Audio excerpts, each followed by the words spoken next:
Takwimu inasema wanawake duniani kote yani wako bilioni 12. Sasa je, nataka kuuliza, kwa mfano katika hao bilioni 12, mimi nikachukua zangu watatu, wakawa ndo wanawake zangu, nazunguka nao na bol nao na kula nao bata kote, hivi nitaonekana mimi mwanaume muhuni? Nitaonekana malaya? Kwa sababu bilioni 12 ni wengi. Nimechukua zangu mimi watatu, nimechomoa watatu kwenye wale bilioni 12.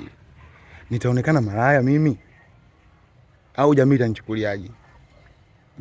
Katika bilioni 12 wanawake, mimi nikachukua zangu watatu tu, wakawa ndo wanawake zangu.